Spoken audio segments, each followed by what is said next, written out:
No Time to Die. That's a wrap. Quote of the movie, it's never 9 to 5, is it? It's a no-brainer. See the movie. Why? Because it's the final farewell to Daniel Craig. Not just, well, I don't feel like making another one. This time, it's truly the end of the Daniel Craig era. I'll start with what I enjoyed. The locations didn't disappoint. One reason the 007 films work are the locations, and after a global pandemic, many of us are itching to travel and see more than just our neighborhoods. I loved how it's not just set in one place, but it bounces around the globe to tell the story. Those backdrops were truly gorgeous. Side note, if you can, see it on the big screen. Shot on film and made for the audience to see in a theater, preferably not your TV screen. I was so bummed when I heard Daniel Craig and Rami Malek surprised a theater in Burbank. At exactly the same time, I was in a theater only a few miles away at Citywalk. What are the chances? The surprises throughout the film are super fun. I like going into a film not knowing much, and I sometimes even avoid trailers. I really enjoyed the emotional and relational stories weaved into the action. The music was awesome. Hans Zimmer and team did another amazing job. Without the music, the movie would be dead in the water. He recently said, the images and the sound are one, and they create an experience you haven't had before. Agreed. Hats off to guitarist Johnny Marr. The car chases are great.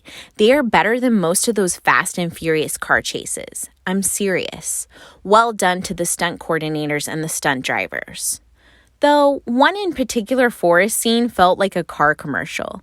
Like, how much abuse can this one car take? All I was thinking was how the director should do a car commercial. And apparently he did?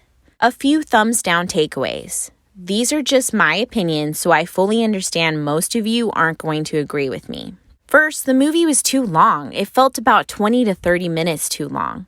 I think they babied the material instead of making those hard choices. Like, entire scenes could have been cut, and I don't think we would have noticed or cared. But we need this scene. No, my friends, you don't. Most of the women, while badasses, felt a little one-dimensional or a little one-toned the entire time. They could have used more character arcs and development. Anna's character almost felt like a throwaway character. She was built up as this lead supporting character in the trailer and clips. If you had taken a bathroom break, you might have just missed her entirely. Did this pass the Bechdel-Wallace test? I'm not so sure it did. I know haters thought it was some big deal they brought in Phoebe Waller-Bridge. While she did add a few jokes, I think that's all they let her do. It's ridiculous to me to think that this Bond movie had some hidden agenda. I certainly didn't find it. I was making a conscious effort to find scenes when two grown-ass women have a conversation with each other, and one that lasted more than 30 seconds. You would think with the running time of almost 3 hours, they could have thrown at least one in there.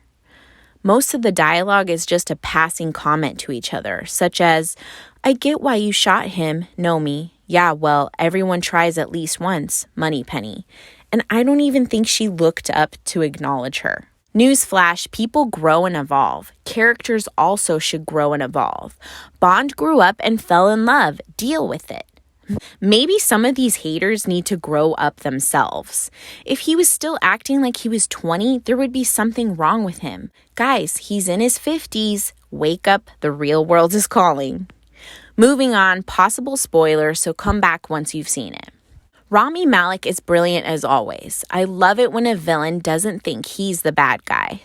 The makeup team did a fantastic job of making his scars look more fresh at the beginning, and then it kind of settles into his features as he ages. I also love the Japanese-inspired mask they created. One thing I didn't get was why they didn't age him more. Isn't he supposed to be older than that one specific character I'm not going to mention? In real life, they're only 4 years apart.